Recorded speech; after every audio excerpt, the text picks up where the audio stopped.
komentu si thot, po ti e do në nënë tënde. Jo, nuk e do në nënë time, veç ju i do në nënat. Jo, si do me ti, po që do ne? Jo, atë që bi do një manën atuja ju meshkujt, sa shkoni në orë 1 natës shpi, dili që në 8, shkoni në orë 1 natës, si shift një asë njerë dhe i do një shumë ju. Ju si shift një asë njerë me sy e i do një shumë. Pse të bësh jetën tënde në shtëpi veshmas nga mamaja do të thotë që nuk e do maman?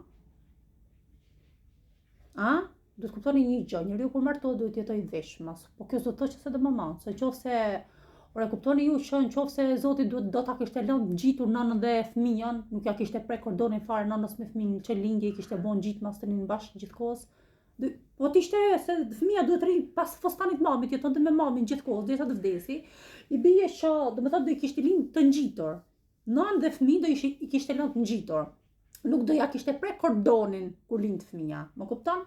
Dilte ta bënte Zoti dhe ndryshe, por se ka bërë ndryshe, pse se ka bërë ndryshe, sepse ka bërë shkputje nën fëmijë dhe me ligj deri në 18 vjeç të rrinë bashkë. Pastaj fëmia ka jetën e vet dhe do ta bëj me unë personalisht do e bëj me burrin tim dhe do e bëj shtëpi veçmas. Ashtu si edhe burrin duhet ta bëj veçmas me mua, mos rri me prindën e vet, me mamën e vet.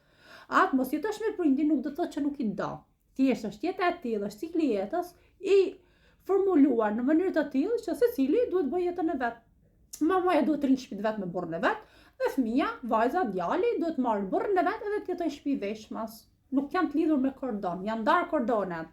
Që kur lind, klup, pritet kordoni, nana në punë vet, fëmia në punë vet. Deri 18 vjeç ta ke ligjin që duhet ta rrisësh fëmin, pastaj fëmia ka Terezin e vet dhe nuk duhet rri ngjitmas pas fustanit mamit, se po nëjtë ngjitmas pas fustanit mamit, i bie, domethënë, lemangut atë gruan tate ose burrin tat që ke atje. Pra shqiptarët të kuptojnë si ashtu si që lë femra maman e vet kur martohet, ashtu duhet ta lërë edhe mashkulli. Jo femra ta lëri dhe mashkulli mos ta lëri.